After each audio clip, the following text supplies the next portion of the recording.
ಓಂ ಶಾಂತಿ.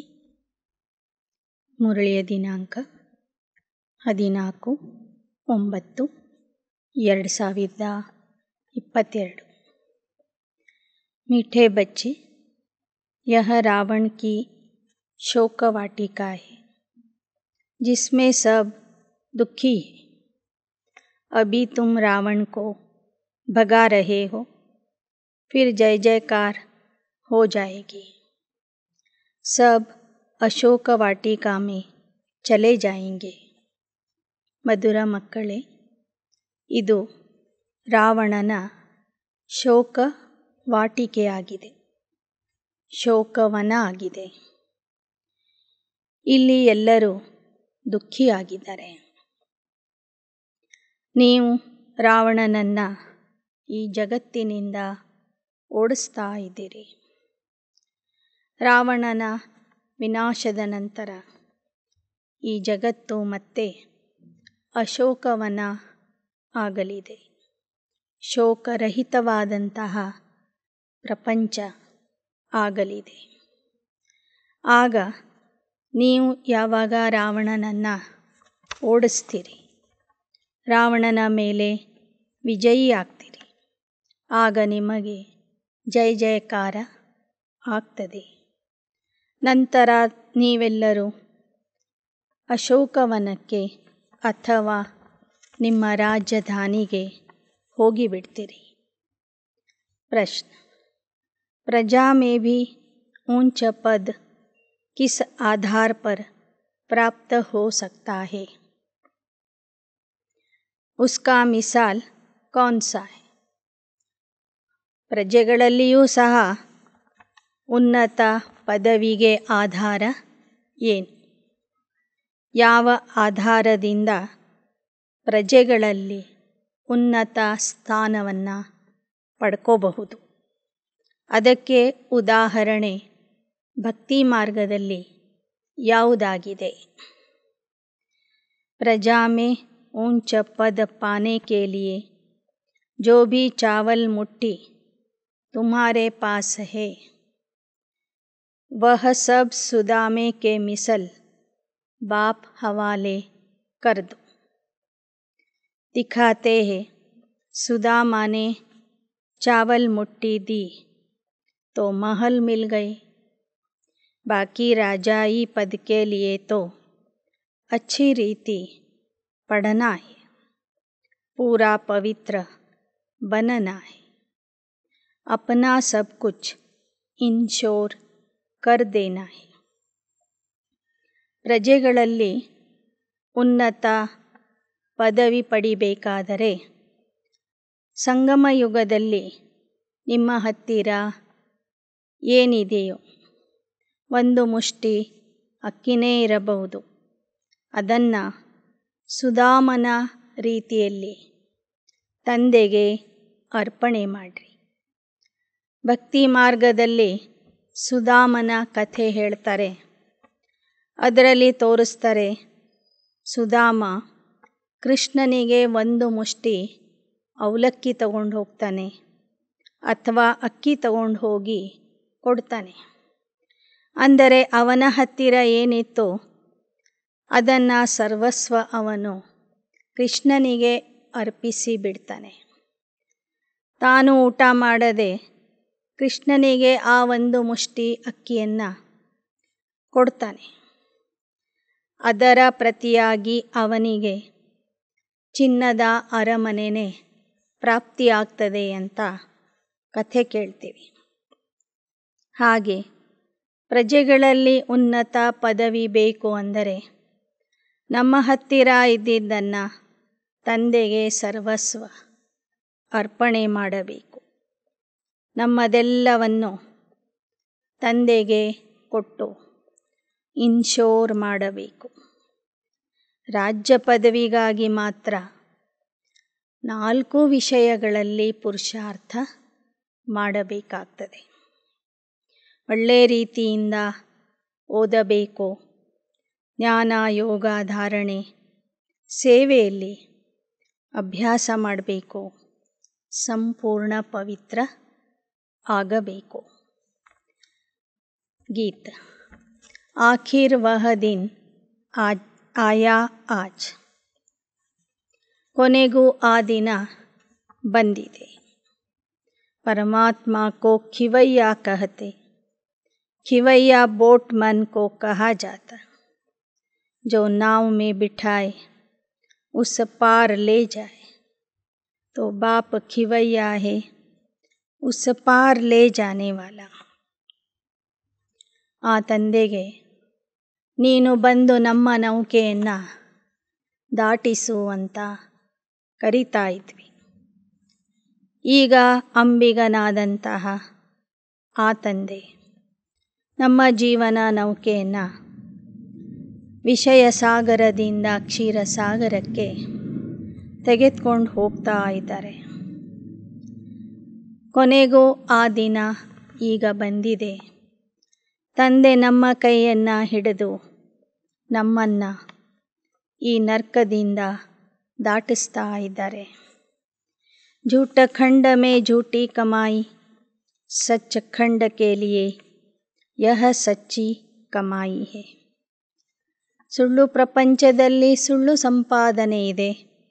ಸತ್ಯ ಖಂಡಕ್ಕಾಗಿ ನಾವು ಮಾಡ್ತಿರುವಂತಹ ಈ ಜ್ಞಾನ ಯೋಗದ ಸಂಪಾದನೆ ಏನಿದೆ, ಈ ಈಶ್ವರೀಯ ವಿದ್ಯೆಯಿಂದ ಮಾಡುವ ಸಂಪಾದನೆ ಏನಿದೆ, ಇದು ನಿಜವಾದ ಸಂಪಾದನೆ, ಸತ್ಯ ಸಂಪಾದನೆ, ಅವಿನಾಶಿ ಸಂಪಾದನೆ ಆಗಿದೆ.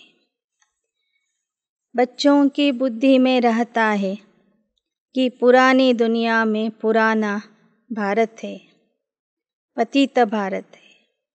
कल का भारत, कल की दुनिया कैसे होगी तुम जानते हो.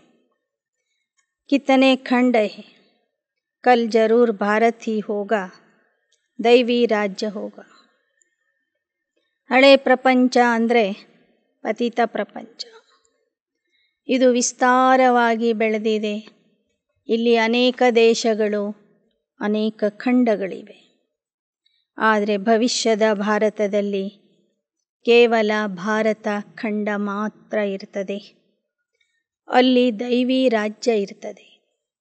सोने की द्वारिका होगी, गोया भारत में कृष्णपुरी होगी. लंका नहीं होगी, सारी लंका सोने की नहीं बनती, भारत सोने का बन जाता है.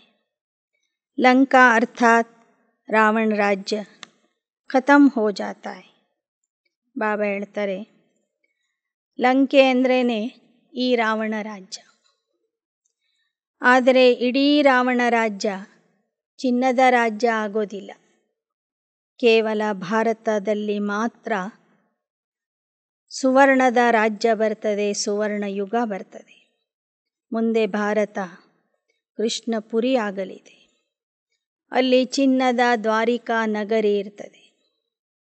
ದ್ವಾರಿಕಾ ಹೋತಿ ಹೈ भारत में, भारत सोने का हो जाता है. द्वारिका भी एक राजधानी हो जाती. कहते हैं जमुना नदी पर देहली परिस्थान था. श्री लक्ष्मी नारायण जहाँ रहते थे, द्वारिका में फिर दूसरी राजधानी होती. द्वारिका में जब राज्य होता है तब लक्ष्मी नारायण नहीं होते, वहाँ फिर दूसरे का राज्य होता है. ಬಾಬಾ ಹೇಳ್ತಾರೆ, ಲಕ್ಷ್ಮೀನಾರಾಯಣರ ರಾಜ್ಯ ಯಮುನಾ ನದಿಯ ತೀರದಲ್ಲಿ ದೆಹಲಿಯಲ್ಲಿ ಇರ್ತದೆ. ಅವರ ಜೊತೆಗೆ ಭಾರತದಲ್ಲಿನೇ ಅವರ ಸಮಾನ ಆಗಿರುವಂಥ 8 ಜನ ರಾಜರು ರಾಜ್ಯ ಆಳ್ತಾರೆ. ಅದರಲ್ಲಿ ದ್ವಾರಿಕಾ ನಗರ ಏನಿದೆ ಈಗಿನ ಗುಜರಾತ್ನಲ್ಲಿ, ಅಲ್ಲಿಯೂ ಸಹ ಒಂದು ರಾಜಧಾನಿಯ ಸ್ಥಾಪನೆ ಆಗ್ತದೆ, ಒಂದು ರಾಜ್ಯದ ಸ್ಥಾಪನೆ ಆಗ್ತದೆ. ಆದರೆ ಅಲ್ಲಿ ಇರುವಂಥ ರಾಜನಿಗೆ ಲಕ್ಷ್ಮೀನಾರಾಯಣರು ಅಂತ ಹೇಳೋದಿಲ್ಲ. ಅವರ ಹೆಸರು ಅಥವಾ ಟೈಟಲ್ ಬೇರೆ ಇರ್ತದೆ. ದೆಹಲಿಯಲ್ಲಿ ಇರುವಂತಹ ಮಹಾರಾಜ ಮಹಾರಾಣಿಗೆ ಮಾತ್ರ ಶ್ರೀಲಕ್ಷ್ಮಿ ಶ್ರೀನಾರಾಯಣ ಅಂತ ಹೇಳಲಾಗ್ತದೆ. ಅಬ್ ಜೋ ಯಹ ಸಾರಿ ಪುರಾನಿ ದುನಿಯಾ है भारत सहित जो भी यह सब स्वाहा हो जाता है इस ಜ್ಞಾನ ಯಜ್ಞ में. ಆದರೆ ಈಗಿನ ಈ ಹಳೆ ಭಾರತ ಏನಿದೆ ಇದರ ಸಹಿತವಾಗಿ ಜಗತ್ತಿನ ಎಲ್ಲ ಹಳೆ ವಸ್ತುಗಳು, ಹಳೆ ಜಗತ್ತೇ ಕೊನೆಗೆ ವಿನಾಶ ಜ್ವಾಲೆಯಲ್ಲಿ ಈ ಯಜ್ಞದಲ್ಲಿ ಸ್ವಾಹ ಆಗಿಬಿಡ್ತದೆ. यह बेहद का बड़ा यज्ञ हुआ ना. पुरानी दुनिया सारी स्वाहा होनी है. रावण की दुनिया कितनी बड़ी, राम की इतनी बड़ी थोड़े ही होगी. ಬಾಬಾ ಹೇಳ್ತಾರೆ, ರಾವಣನ ಪ್ರಪಂಚ ಬಹಳ ದೊಡ್ಡದಿದೆ, ರಾಮನ ಪ್ರಪಂಚ ಇಷ್ಟು ದೊಡ್ಡದಾಗಿ ಇರೋದಿಲ್ಲ. वहाँ भारत स्वर्ग होगा, दूसरे खंडों का नाम निशान नहीं होगा. आज पुरानी दुनिया है, कल नई दुनिया बनेगी. तुम ब्राह्मण डिनाइस्टी हो, दैवी डिनाइस्टी बनेंगी. यह ब्राह्मण ही पढ़कर नंबरवार डिनाइस्टी बनेंगी. अभी शूद्र डिनाइस्टी है. आखिर बाप को आना ही पड़ता है नई दुनिया बनाने के लिए. ಬಾಬಾ ಹೇಳ್ತಾರೆ, ಇವತ್ತು ಹಳೆ ಪ್ರಪಂಚ ಇದೆ, ಶೂದ್ರ ವಂಶ ಇದೆ. ಈಗ ನೀವು ಬ್ರಾಹ್ಮಣ ವಂಶಿಗಳು ಆಗಿದ್ದೀರಿ. ಭವಿಷ್ಯದಲ್ಲಿ ದೇವತಾ ವಂಶದವರಾಗ್ತೀರಿ. ನಂಬರ್ವಾರ್ ಪುರುಷಾರ್ಥದ ಅನುಸಾರವಾಗಿ. ಹೀಗೆ ನಾಟಕದ ಕೊನೆಗೆ ತಂದೆ ಬರಬೇಕಾಗ್ತದೆ ಹೊಸ ಜಗತ್ತಿನ ಸ್ಥಾಪನೆಗಾಗಿ. बाबा ने प्रश्नावली के पोस्टर बहुत अच्छे बनवाए थे, जिससे मनुष्यों को बाप का परिचय मिल जाए. परंतु सन्मुख समझाने के बिगर कोई समझ नहीं सकेंगे. ಬಾಬೋರು ಪ್ರಶ್ನಾವಳಿಯ ಪೋಸ್ಟರ್ಗಳನ್ನು ತಯಾರು ಮಾಡಿಸಿದರು. ಪ್ರಶ್ನಾವಳಿ ಅಂದರೆ ಅದರಲ್ಲಿ ಅನೇಕ ಪ್ರಶ್ನೆಗಳನ್ನು ಬರೆದು ಹಾಕಿದರು. ಅದನ್ನು ಕೇಳೋದರ ಮೂಲಕ ಜನರಿಗೆ ಜ್ಞಾನ ತಿಳಿಸ್ರಿ ಅಂತನೂ ಬಾಬಾ ಹೇಳಿದರು. ನಾವೆಷ್ಟೇ ಬರೆದು ಹಾಕಿದ್ರೂ ನಾವೇ ಸ್ವತಃ ನಿಂತು ಹೇಳದೆ ಹೋದರೆ ಜನರಿಗೆ ಯಾವ ಚಿತ್ರಗಳ ಬಗ್ಗೆನೂ ಜ್ಞಾನ ಗೊತ್ತಾಗೋದಿಲ್ಲ. ನಾವು ಪ್ರಶ್ನೆನೂ ಬರೀಬಹುದು, ಉತ್ತರನೂ ಬರೀಬಹುದು. ಆದರೆ ಸನ್ಮುಖದಲ್ಲಿ ನಿಂತು ಜ್ಞಾನ ಹೇಳಿದರೆ ಮಾತ್ರ ಜನರಿಗೆ ಅದು ಅರ್ಥ ಆಗ್ತದೆ. ತುಮಕೋ ಹಿ ಬಾಪ ಕಹತೆ hear no evil, see no evil, ಐಸಾ ಖಿಲೋನಾ ಬಂದರ್ ಕಾ ಬನಾಯಾ ಹೈ, ತುಮ್ ಭಿ ಬಂದರ್ ಮಿಸಲ್ ಥೇ. ಬಾಬಾ ಹೇಳ್ತಾರೆ, ಕೆಟ್ಟದ್ದನ್ನು ಕೇಳಬೇಡಿ, ಕೆಟ್ಟದ್ದನ್ನು ನೋಡಬೇಡಿ, ಕೆಟ್ಟದ್ದನ್ನು ಆಡಬೇಡಿ. ಇದರ ಒಂದು ಚಿತ್ರವನ್ನು ಗಾಂಧೀಜಿಯವರು ತಯಾರು ಮಾಡಿದರು. 3 ಮಂಗಗಳನ್ನು ಅಲ್ಲಿ ತೋರಿಸಿದರು. ಬಾಬಾ ಹೇಳ್ತಾರೆ, ಆ ಒಂದು ಆದೇಶ ಅಥವಾ ಉಪದೇಶ ಇರೋದು ಮಂಗಗಳಿಗಲ್ಲ, ಮನುಷ್ಯರಿಗೆ. ನೀವೇ ಮನುಷ್ಯರು ಮೊದಲು ಮಂಗಗಳ ಸಮಾನ ಆಗಿದ್ರಿ. ಆದ್ದರಿಂದ ಬಾಬಾ ಏನು ಹೇಳಿದರು, ಕೆಟ್ಟದ್ದನ್ನು ನೋಡಬಾರದು, ಆಡಬಾರದು, ಕೇಳಬಾರದು, ಮಾಡಬಾರದು, ಯೋಚಿಸಬಾರದು ಅಂತ. जिनमें 5 विकार है उनको ही बंदर कहीं, जैसे नारद की सूरत दिखाई. ಬಾಬಾ ಹೇಳ್ತಾರೆ, ಯಾರಲ್ಲಿ 5 ವಿಕಾರಗಳು ಇರ್ತವೆ ಅವರಿಗೆ ಮಂಗ ಅಂತ ಹೇಳಲಾಗ. ಹೇಗೆ ನಾರದನ ಕಥೆ ಹೇಳ್ತಾರೆ. उसने कहा हम लक्ष्मी को वरे, तो कहा आईने में अपना मुँह देखो, यह तो एक कथा बना दी, बातें सारी यहाँ की। कोई पूछते हैं हम लक्ष्मी को वर सकते हैं? बाबा कहते हाँ, पहले बंदरपना तो छोड़ो, तो क्यों नहीं वर सकते? ಈ 5 ವಿಕಾರಗಳ ಬಗ್ಗೆ ಒಂದು ಕಥೆ ಹೇಳ್ತಾರೆ. ಒಂದು ಸಲ ನಾರದ ಲಕ್ಷ್ಮಿಯನ್ನು ಮದುವೆ ಆಗ್ತೀನಿ ಅಂತ ಹೇಳ್ತಾನೆ. ಆಗ ನಾರಾಯಣ ಹೇಳ್ತಾನೆ, ಹೋಗಿ ನಿನ್ನ ಮುಖ ನೋಡ್ಕೊಂಡು ಬಾ ಅಂತ. ಆದರೆ ಅವನ ಮುಖ ಅವನಿಗೆ ಕೋತಿಯ ಮುಖ ಕಾಣಿಸ್ತದೆ, ಮಂಗನ ಮುಖ ಕಾಣಿಸ್ತದೆ. ಆಗ ಅವನಿಗೆ ಗೊತ್ತಾಗ್ತದೆ, ನಾನು ಲಕ್ಷ್ಮಿಗೆ ಮದುವೆ ಮಾಡಿಕೊಳ್ಳಲು ಯೋಗ್ಯ ಅಲ್ಲ ಅಂಥೇಳಿ, ಆ ಯೋಗ್ಯತೆ ನನ್ನಲ್ಲಿ ಬಂದಿಲ್ಲ ಅಂಥೇಳಿ. ಹಾಗೆ ಬಾಬಾ ಹೇಳ್ತಾರೆ, ನೀವೆಲ್ಲರೂ ಹೇಳ್ತೀರಿ ನಾರಾಯಣ ಆಗ್ತೀನಿ, ಲಕ್ಷ್ಮಿ ಆಗ್ತೀನಿ ಅಂತ. ಆದರೆ ಮೊದಲು ನೋಡ್ಕೊಳ್ಳಿ, ಈ 5 ವಿಕಾರಗಳನ್ನು ನೀವು ಬಿಟ್ಟಿದ್ದೀರಾ. ಯಾರಲ್ಲಿ 5 ವಿಕಾರಗಳು ಇರ್ತವೆ ಅವರಿಗೆ ಮಂಗಗಳು ಅಂತ ಹೇಳಲಾಗುತ್ತೆ. ಈ ಕಥೆ ನಿಮ್ಮದಾಗಿದೆ ಅಂತ ಹೇಳ್ತಾರೆ ಬಾಬಾ. ಬಾಬಾನೇ ಕಿತನಾ ಸಮझदार बनाया, तुम्हारे द्वारा सभी आत्माओं को रावण की जंजीरों से छुड़ाए शिवालय में ले जाते हैं अथवा अशोक वाटिका में ले जाते हैं. इस समय सब शोक वाटिका में है. अभी तुम रावण को भगा रहे हो, फिर जय जयकार हो जाएगी. ಬಾಬಾ ನಿಮಗೆ ಎಷ್ಟೊಂದು ತಿಳುವಳಿಕೆ ಕೊಡ್ತಾ ಇದ್ದಾರೆ. ನಿಮ್ಮ ಮೂಲಕ ಎಲ್ಲ ಆತ್ಮರನ್ನು ರಾವಣನ ಬಂಧನದಿಂದ ಬಿಡಿಸಿ ಶಿವಾಲಯ ಅಥವಾ ಅಶೋಕವನಕ್ಕೆ ಕರ್ಕೊಂಡು ಹೋಗ್ತಾರೆ. ಈಗ ನೀವು ರಾವಣನನ್ನು ಓಡಿಸ್ತಾ ಇದ್ದೀರಿ. ಸಂಪೂರ್ಣವಾಗಿ ಯಾವಾಗ ರಾವಣನನ್ನು ಓಡಿಸ್ತೀರಿ ಆಗ ನಿಮಗೆ ಜಯ ಜಯಕಾರ ನಡೀತದೆ. तुम सब भक्तियाँ या सीताएँ हो, एक राम ही भगवान. पुकारते हैं राम, वास्तव में राम शिव बाबा को कहा जाता है. बाबा ने ही आकर समझाया, राम ही आकर सबकी सद्गति करते. ವಾಸ್ತವಿಕವಾಗಿ ನೀವೆಲ್ಲ ಆತ್ಮರು ಸೀತೆಯರಾಗಿದ್ದೀರಿ.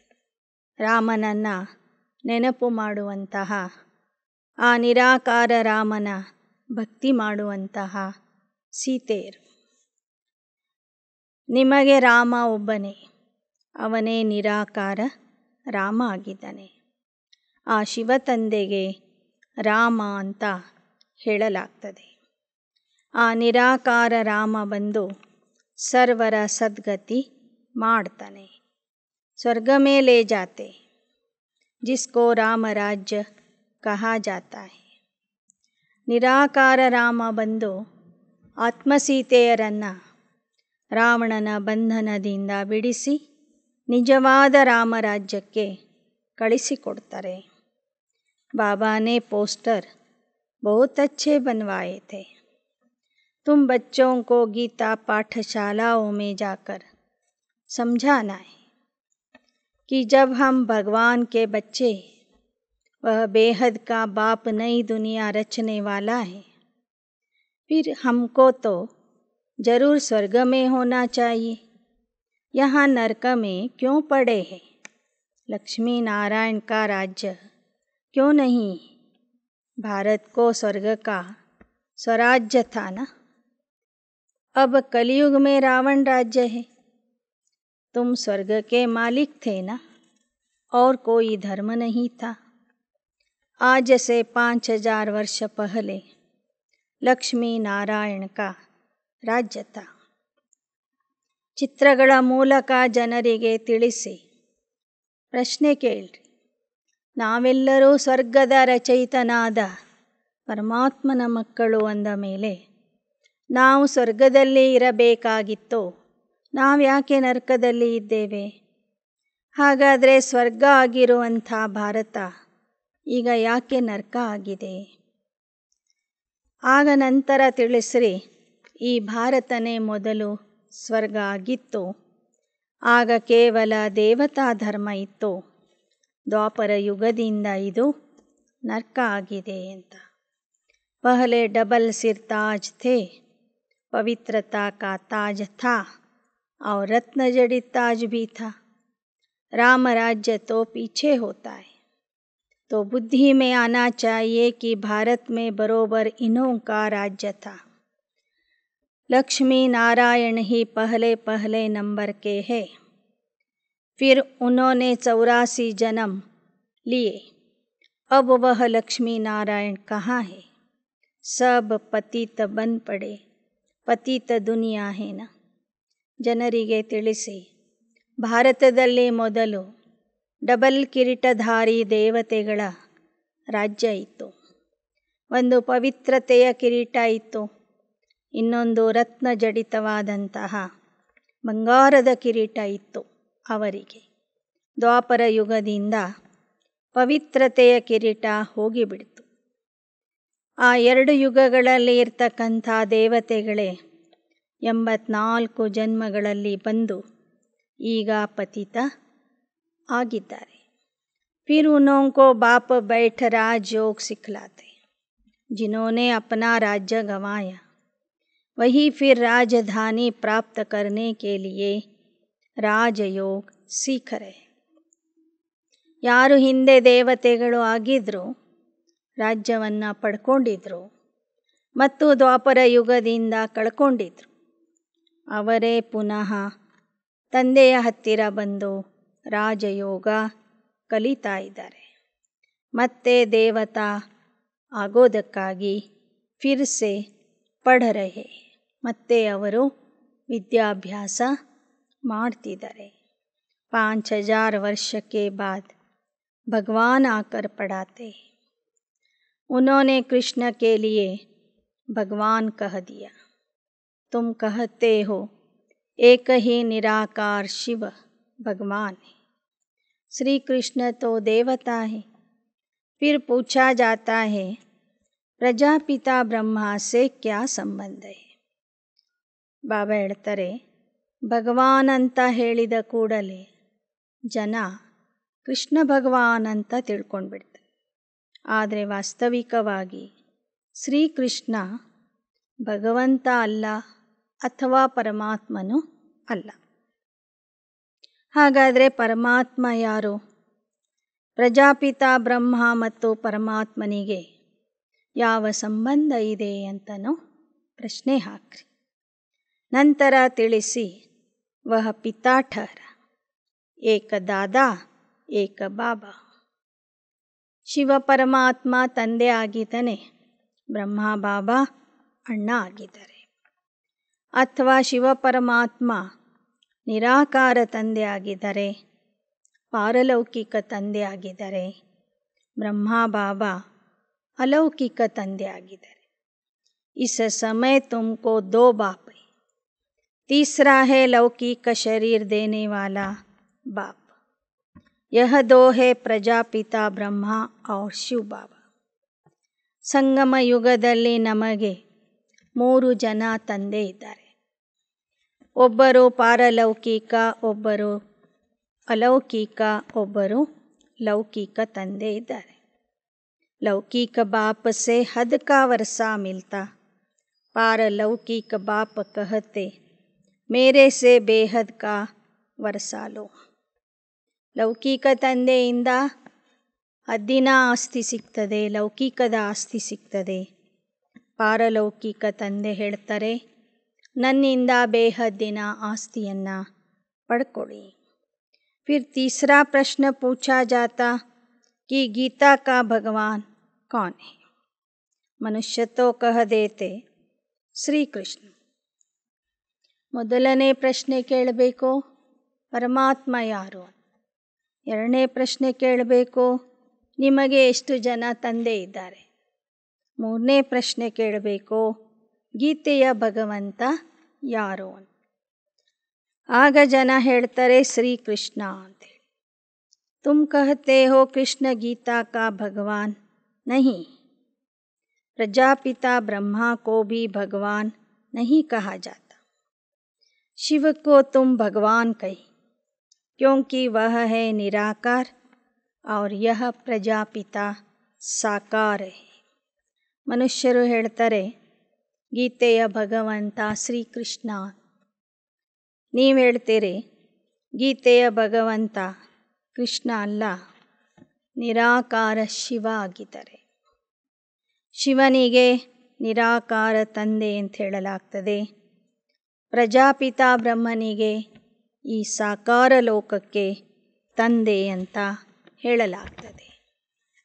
यह भी बाबा ने समझाया, तुम शिव शक्तियाँ हो, सेना हो, विकारों को छोड़ निर्विकारी पावन बन अपना राज्य लेती हो, फिर यह रावण राज्य खत्म हो जाएगा, यह सब खत्म हो जाएगा, पावन दुनिया स्थापन हो जाएगी, फिर तुम वहाँ सोने हीरों के महल बनाएंगे, राज्य करेंगे. ಬಾಬಾ ಹೇಳ್ತಾರೆ, ನೀವು ಶಿವಶಕ್ತಿ ಸೈನಿಕರು, ವಿಕಾರಗಳನ್ನು ಬಿಟ್ಟು ನಿರ್ವಿಕಾರಿ ಆಗ್ತೀರಿ. ನಿರ್ವಿಕಾರಿಯಾಗಿ ನಿಮ್ಮ ಪಾವನ ರಾಜ್ಯದ ಅಧಿಕಾರವನ್ನು ಪುನಃ ಪಡ್ಕೊಳ್ತೀರಿ. ಅಲ್ಲಿ ನೀವು ಚಿನ್ನ ವಜ್ರ ಮುತ್ತುಗಳಿಂದ ಅಲಂಕೃತವಾದಂತಹ ಬಂಗಾರದ ಅರಮನೆಗಳಲ್ಲಿ ವಾಸ ಮಾಡ್ತೀರಿ. ಅಲ್ಲಿ ನಿಮ್ಮದೇ ರಾಜ್ಯ ಇರ್ತದೆ. फिर से तुम राजयोग सीखते हो, भविष्य में यह पद पाएंगे. ತತತ್ವ. ಮತ್ತೆ ನೀವು ರಾಜಯೋಗ ಕಲಿತು ಹಿಂದಿನಂತೆ ದೇವತೆಗಳು ಆಗ್ತೀರಿ.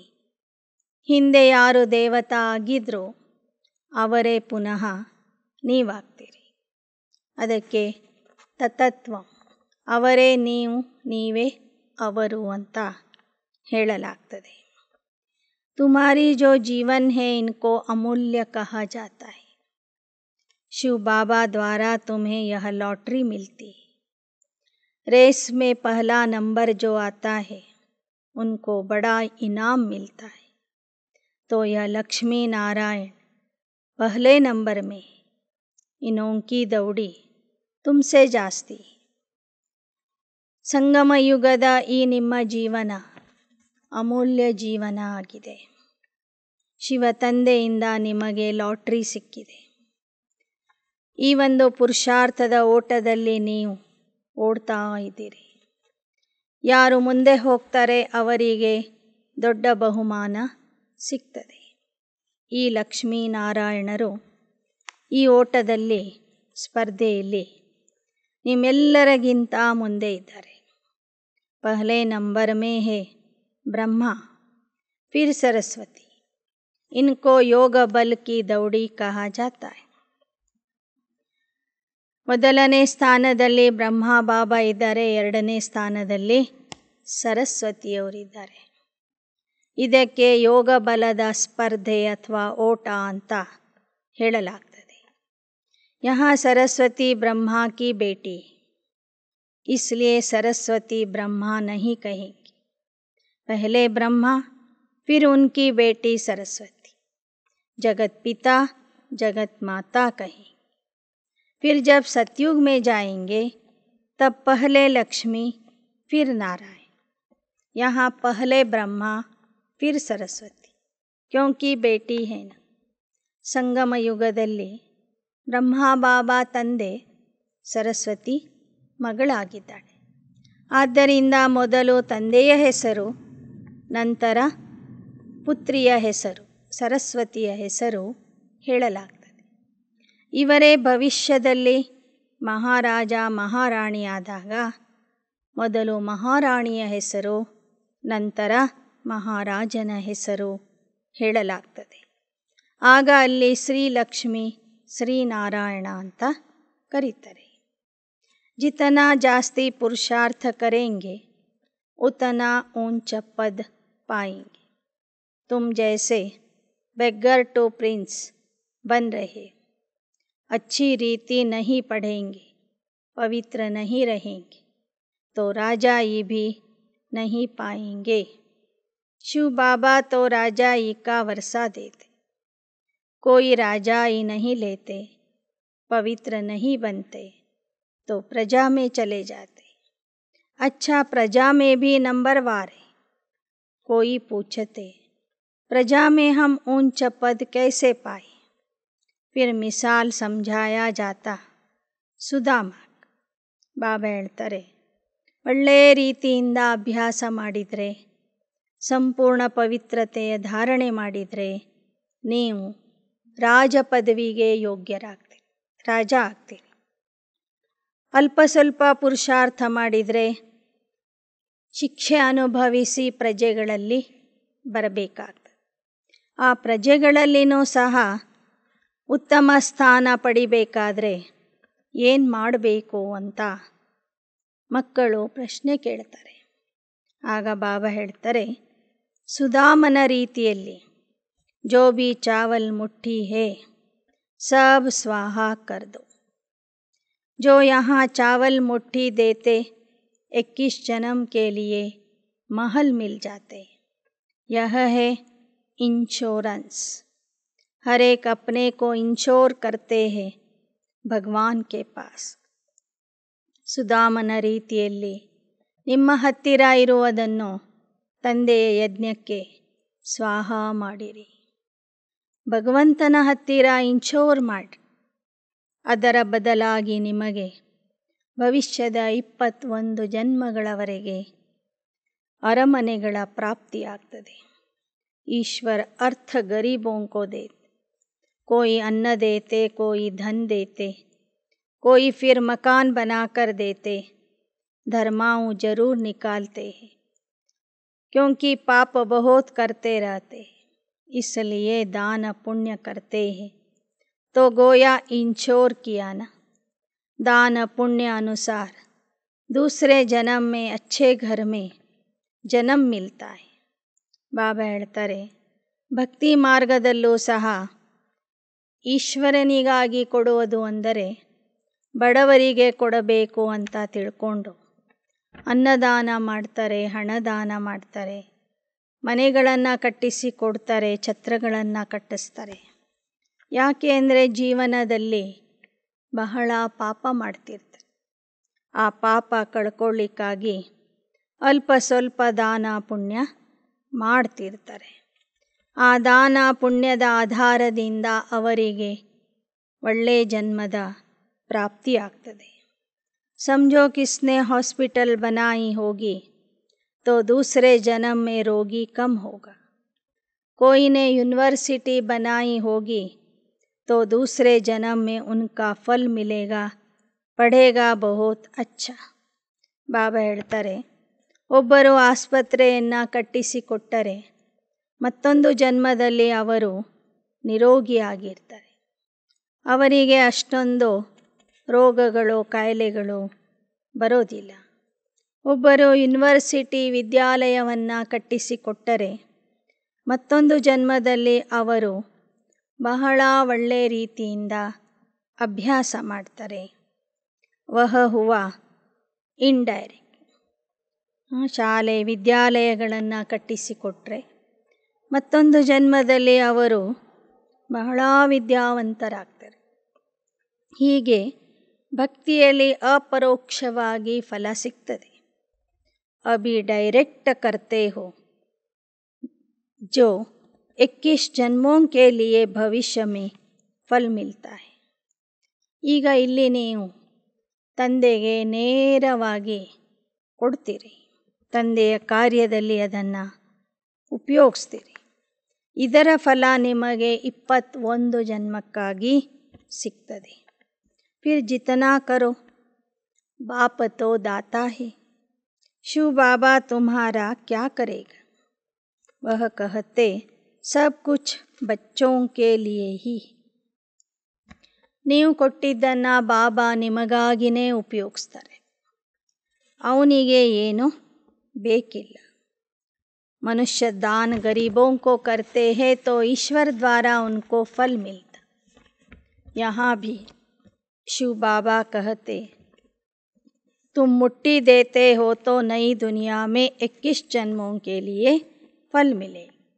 ಹೇಗೆ ಭಕ್ತಿಯಲ್ಲೂ ಸಹ ಈಶ್ವರನಿಗೆ ಕೊಡೋದು ಅಂದರೆ ಬಡವರಿಗೆ, ಅವಶ್ಯಕತೆ ಇರೋರಿಗೆ ದಾನ ಕೊಡ್ತಾರೆ. ಹಾಗೆ ಇಲ್ಲಿಯೂ ಸಹ ಶಿವಬಾಬಾ ಹೇಳ್ತಾರೆ, ಶಿವನ ಮಕ್ಕಳ ಸಲುವಾಗಿ ಶಿವನ ಯಜ್ಞಕ್ಕೆ ನೀವು ಏನು 1 ಮುಷ್ಟಿ ಅಕ್ಕಿ ಅವಲಕ್ಕಿ ಕೊಡ್ತೀರಿ, ಅದರ ಪ್ರತಿಯಾಗಿ ನಿಮಗೆ 21 ಜನ್ಮದ ಫಲ ಸಿಗ್ತದೆ. ಶ್ರೀಮತ್ ತುಮಕೋ ಮಿಲ್ತಿ ರಹತಿ जिससे तुम श्रेष्ठ राजा रानी बनेंगे. कोई राजा बनेंगे, कोई प्रजा, यह साक्षी होकर देखेंगे. बाप कहते तुमको जो चाहे सो लो. इनको इनशोर मैग्नेट कहा जाता है. यह है गुप्त. ಪುರುಷಾರ್ಥ ಮಾಡಿ ಕೆಲವರು ರಾಜ ರಾಣಿ ಆಗಬಹುದು, ಕೆಲವರು ಪ್ರಜೆಗಳಾಗಬೇಕು. ಅದನ್ನು ನೀವು ಸಾಕ್ಷಿಯಾಗಿ ನೋಡ್ತಾ ಇರಿ.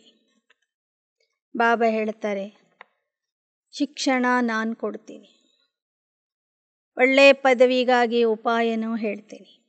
ಇನ್ನು ಯಾರಿಗೆ ಎಷ್ಟು ಬೇಕೋ ಅಷ್ಟು ಪಡ್ಕೊಳ್ತೀರಿ. ಶಿವಬಾಬಾ ಇನ್ಶೋರ್ ಮ್ಯಾಗ್ನೆಟ್ ಆಗಿದ್ದಾರೆ, ಅಯಸ್ಕಾಂತ ಆಗಿದ್ದಾರೆ, ಚುಂಬಕ ಆಗಿದ್ದಾರೆ. ಯಾರು ಎಷ್ಟು ಪವಿತ್ರ ಇರ್ತಾರೋ, ತಂದೆಯನ್ನು ನೆನಪು ಮಾಡ್ತಾರೋ, ಅವರಿಗೆ ಬಾಬಾ ತಮ್ಮ ಕಡೆಗೆ ಎಳ್ಕೋತಾರೆ. ಅಭಿ ತುಮ್ ಜಾನ್ತೆ ಹೋ ಬಾಬಾ ಸನ್ಮುಖ ಆಯಾ ಹೇ 21 जन्मों का वर्षा देने के लिए जितना इंश्योर करेंगे. बाबा कहते जितना हमारा बनेंगे तो तुम्हारा हक है राजाई लेना. बाप का कैसे बनते हो? कहते हैं बाबा हमारे पास यह है. बाप कहते तुम तो कहते हो ना, यह सब ईश्वर ने दे दिया. बस ऐसा नहीं समझो कि यह मेरा है. अपना ममत्व नहीं रखो. ममत्व रखेंगे तो राजाई नहीं मिलेगी. ಬಾಬಾ ಹೇಳ್ತಾರೆ, ಮೊದಲು ನೀವು ಹೇಳ್ತಿದ್ರಿ, ಹೇ ಭಗವಂತ, ನಮ್ಮ ಹತ್ತಿರ ಇರೋದೆಲ್ಲ ನಿಂದೆ ಅಂತೆ. ಹಾಗೆಯೇ ಈ ಜ್ಞಾನ ಮಾರ್ಗದಲ್ಲೂ ಅದೇ ಥರ ತಿಳ್ಕೊಳ್ರಿ. ಯಾವುದು ನನ್ನದಲ್ಲ ಅಂತ ತಿಳ್ಕೊಳ್ಳಿ. ನಂತರ ಟ್ರಸ್ಟಿಯಾಗಿ ಅದನ್ನು ಸಂಭಾಲನೆ ಮಾಡಿ. ಆ ವಸ್ತುಗಳು, ಆಸ್ತಿ, ಅದರ ಮೇಲೆ ನಿಮಗೆ ಮಮತ್ವ ಇರಬಾರದು. ಮಮತ್ವ ಇದ್ದರೆ ನಿಮಗೆ ರಾಜ್ಯ ಪದವಿ ಸಿಗೋದಿಲ್ಲ. ಗೃಹಸ್ಥ ವ್ಯವಹಾರ में रहते श्रीमत पर चलो तो ममत्व नहीं रहेगा. तुम्हारी गारंटी थी कि बाबा आप आएंगे तो हम आपके बन जाए.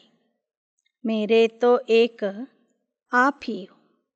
अब बाप के पास आते हो, फिर बाबा स्वर्ग में भेज देंगे. बाबा रोज रोज सुनाते रहते. सुनाते सुनाते कितने वर्ष हो गए. अब बाकी थोड़ा समय. ಭಕ್ತಿ ಮಾರ್ಗದಲ್ಲೂ ನೀವು ಹೇಳಿದ್ರಿ, ಹೇ ಭಗವಂತ, ಹೇ ತಂದೆ, ನೀನು ಬಂದರೆ ನಿನ್ನನ್ನು ಬಿಟ್ಟು ನಾವು ಎಲ್ಲಿಗೂ ಹೋಗೋದಿಲ್ಲ. ನಿನ್ನನ್ನೇ ನೆನಪು ಮಾಡ್ತೀವಿ, ನಿನ್ನ ಮಕ್ಕಳಾಗಿಯೇ ಇರ್ತೀವಿ ಅಂತೆ. ಈಗ ನೀವು ತಂದೆಯ ಹತ್ತಿರ ಬಂದಿದ್ದೀರಿ. ಬಾಬಾ ನಿಮಗೆ ಪುನಃ ಸ್ವರ್ಗಕ್ಕೆ ಕಳಿಸಿಕೊಡ್ತಾರೆ. ಬಾಬಾ ಅಂತೂ 86 ವರ್ಷಗಳಿಂದ ಹೇಳ್ತಾನೇ ಇದ್ದಾರೆ. ಎಷ್ಟು ವರ್ಷಗಳಾದವು. ಈಗ ಸ್ವಲ್ಪೇ ಸಮಯ ಉಳಿದಿದೆ. यह बाबा का लॉन्ग बूट है ना. बाबा ने पुरानी जुत्ती में प्रवेश किया है. कहते मैं तुमको सृष्टि के आदि मध्य अंत्य का समाचार सुनाता हूँ. मैं नॉलेजफुल, ब्लीसफुल, लिबरेटर, ಸುಖಕರ್ತ, ದುಃಖ ಹರ್ತಾ. ಬಾಬಾ ಹೇಳ್ತಾರೆ, ನಾನು ಈ ಹಳೆಯ ಚಪ್ಪಲಿ ಅಥವಾ ಬೂಟಿನಲ್ಲಿ ಪ್ರವೇಶ ಮಾಡಿದೆ. ಲಾಂಗ್ ಬೂಟ್ ಅಂದರೆ ಬ್ರಹ್ಮ ತಂದೆಯ ದೇಹ. ಅವರಲ್ಲಿ ಪ್ರವೇಶ ಮಾಡಿ ನಿಮಗೆ ಸೃಷ್ಟಿಯ ಆದಿ ಮಧ್ಯ ಅಂತ್ಯದ ಸಮಾಚಾರ ಹೇಳ್ತಾ ಇದ್ದೀನಿ. ನಾನು ಜ್ಞಾನಸಾಗರ, ಆನಂದದ ಸಾಗರ, ಮುಕ್ತಿದಾತ, ಸುಖಕರ್ತ, ದುಃಖಹರ್ತ. ಎಷ್ಟೆಷ್ಟು ನೀವು ನನ್ನನ್ನು ನೆನಪು ಮಾಡ್ತೀರಿ. ಜಿತನಾ ಬಾಪ್ ಕೋ ಯಾದ್ ಕರ್ತೆ ಜಾಯೆಂಗೆ ಪಾಪ ಕಟ್ತೆ ಜಾಯೆಂಗೆ, ಅಷ್ಟೇ ನಿಮ್ಮ ಪಾಪಗಳು ಕಳೀತಾ ಹೋಗ್ತವೆ. अच्छा, मीठे मीठे सिकी लधे बच्चों प्रति माता पिता बाप दादा का याद प्यार और गुड मॉर्निंग. रूहानी बाप की रूहानी बच्चों को नमस्ते. रूहानी बच्चों की रूहानी बाप दादा को याद प्यार गुड मॉर्निंग और नमस्ते नमस्ते नमस्ते. धारणा के लिए मुख्य सार. धारणೆಗಾಗಿ मुख्यांशಗಳು. राजाई पद लेने के लिए पूरा श्रीमत पर चलना है. किसी भी चीज़ में ममत्व नहीं रखना है. मेरा तो एक बाप, यही पाठ पक्का करना है. ರಾಜ್ಯ ಪದವಿ ಬೇಕು ಅಂದರೆ ಶ್ರೀಮತದಂತೆ ಸಂಪೂರ್ಣವಾಗಿ ನಡೆಯಬೇಕು. ಯಾವುದೇ ವಸ್ತುವಿನಲ್ಲಿ ಮಮತ್ವ ಇರಬಾರದು. ಒಬ್ಬ ತಂದೆಯ ವಿನಃ ನನಗೆ ಯಾರೂ ಇಲ್ಲ ಎಂಬ ಪಾಠ ಪಕ್ಕಾ ಮಾಡಿಕೊಳ್ಳಬೇಕು. ಎರಡನೇ, hear no evil, see no evil, talk no evil. बाप के इस डायरेक्शन पर चल मंदिर लायक बनना है. ಕೆಟ್ಟದ್ದನ್ನು ಕೇಳಬೇಡಿ, ಕೆಟ್ಟದ್ದನ್ನು ನೋಡಬೇಡಿ, ಕೆಟ್ಟದ್ದನ್ನು ಆಡಬೇಡಿ.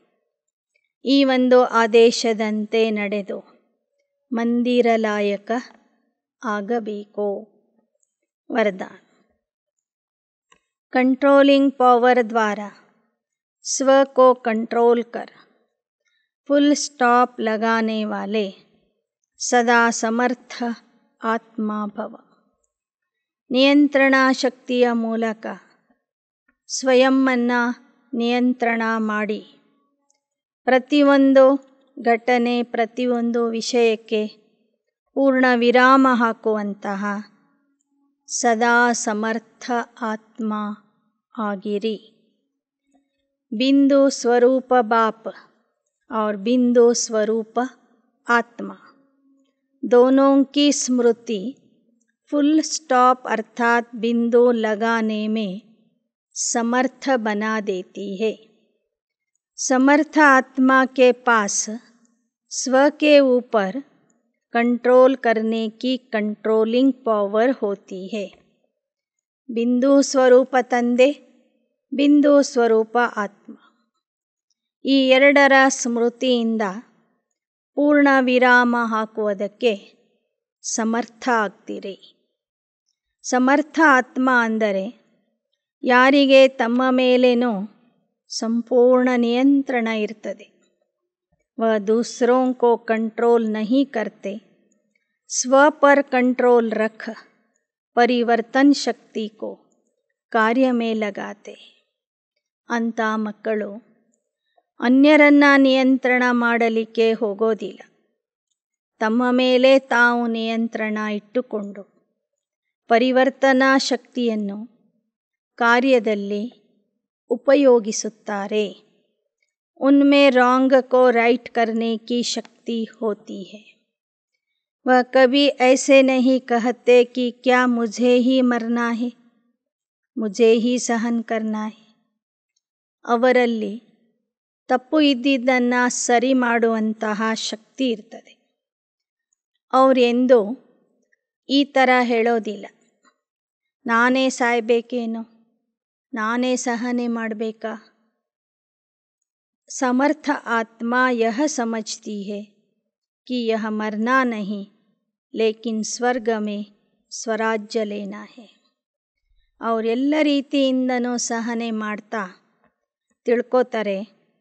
ಇಲ್ಲಿ ಸಾಯುವುದು ಸಹನೆ ಮಾಡುವುದು ಅಂದರೆ ಸ್ವರ್ಗದಲ್ಲಿ ಸ್ವರಾಜ್ಯದ ಅಧಿಕಾರಿಯಾಗೋದಾಗಿದೆ, ಸ್ವರಾಜ್ಯವನ್ನು ಪಡ್ಕೊಳ್ಳೋದಾಗಿದೆ ಅಂತ.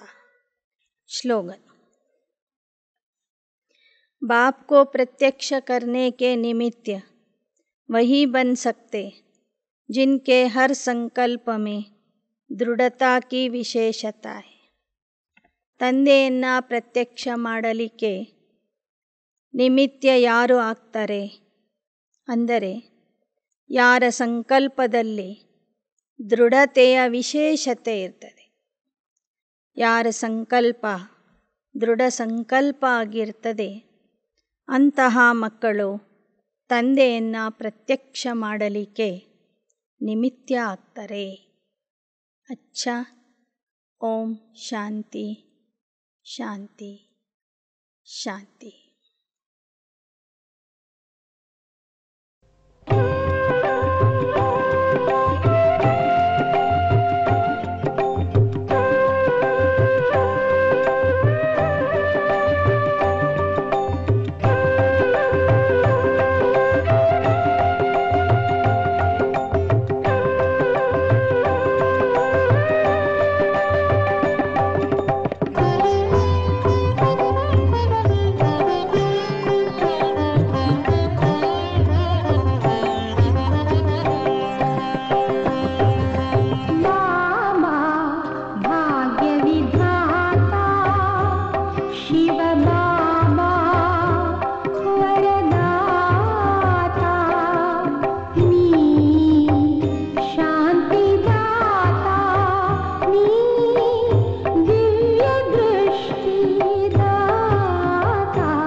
पिला